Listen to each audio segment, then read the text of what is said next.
So most people know and understand the benefit of having homeowners insurance, auto insurance, and even boating insurance. But one piece of the puzzle that's often overlooked is what's known as umbrella insurance. That's what we're going to cover in today's video. Exactly what umbrella insurance is, who could benefit from it, and why I think it's one of the most underrated pieces of insurance that you can purchase. If you're new to the channel, welcome to The Simple Dollar. My name is Dustin. We do content related to everything from personal finance, investing, and basically everything related to your money. So make sure that you subscribe and check us out at thesimpledollar.com for more resources. So let me start by saying that I want to buy as little insurance as possible. I'm not an insurance salesman.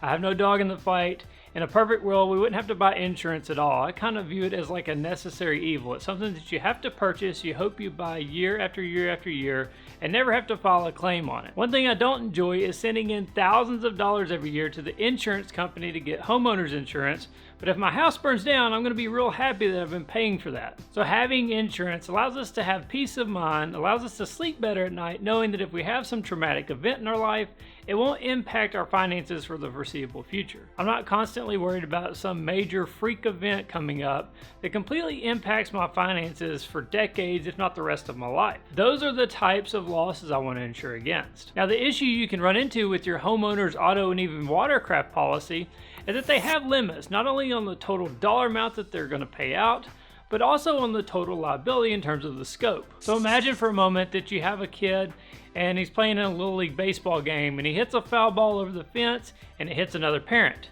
That parent has to go to the hospital and then they end up suing you because of the medical damages. Something like that may or may not be covered by your homeowner's policy. Or take another example. Let's say you go to the new restaurant in town and you have a terrible experience, a bad meal, bad service, and you go home, you get online, and you write a review. The owner of the restaurant then sees your review and decides to sue you, saying that you hurt his business. An event such as this wouldn't be covered by your homeowner's or auto policy, but it is something that could be covered under an umbrella policy. An umbrella policy gives you liability coverage above and beyond what you already get from your homeowner's auto and boat insurance. It extends the liability coverage for bodily injury and property damage, but also protects you against libel, slander, and false arrest. An umbrella policy can even provide liability coverage if you're a landlord and have rental units. A lot of times your umbrella policy can be bundled together with your homeowners and auto policies, and we'll leave links in the description down below to some of our favorite insurance providers. Often you can get an umbrella policy of up to $1 million in coverage for less than $200 a year, so it's pretty cheap relative to the value that you get. The worst case scenario is you spend decades building up your net worth only to have the restaurant owner come and sue you and completely wipe that out. These are the types of things an umbrella policy will cover you for. And it not only protects your current assets, but also protects future income as well. An umbrella policy is not only going to cover you, but it's also going to cover your whole household.